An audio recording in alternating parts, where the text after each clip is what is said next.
have lov til, hvis man har en dertil indrettet rygekabine. Så jeg håber, I vil undskylde mig, at jeg lige fyrer et søm.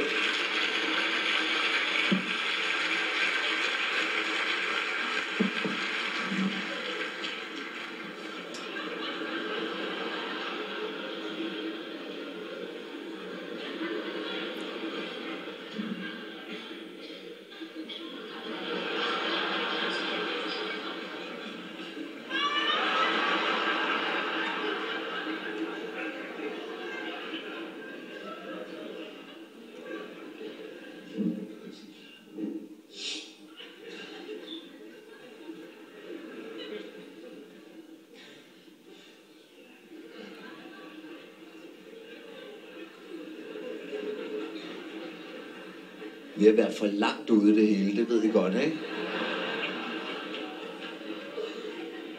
Men det er herinde festen er.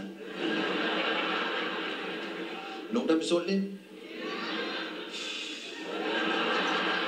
Pas på, nu kommer røgen!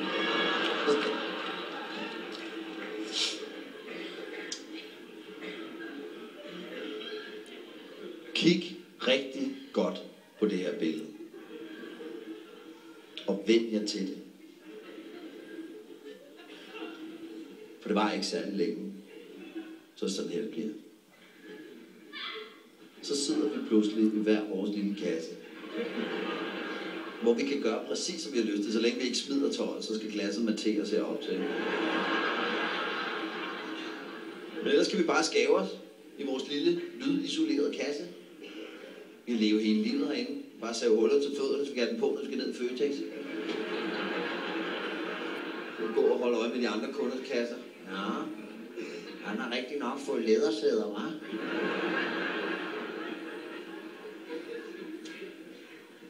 Kan vi få åbnet en kasse til?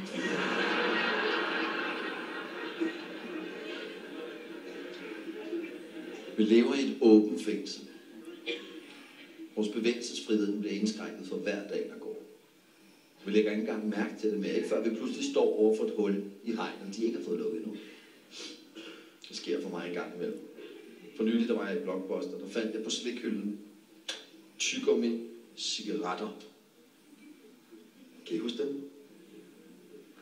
Så man fik dem, man var lille.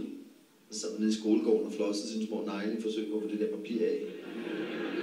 Nu ved du, man var en af dem fra specialklassen, der bare åd dem, som de var. De findes endnu. De er stadig lovlige.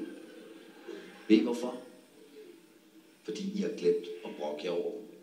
2 læserbrev til Ekstrabladet, så de er væk.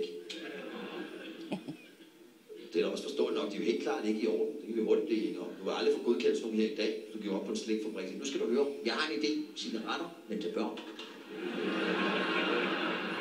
Og der er en stor fed pik, marcipan. Selvfølgelig er det ikke okay. Jeg blev helt forarvet selv, da jeg så.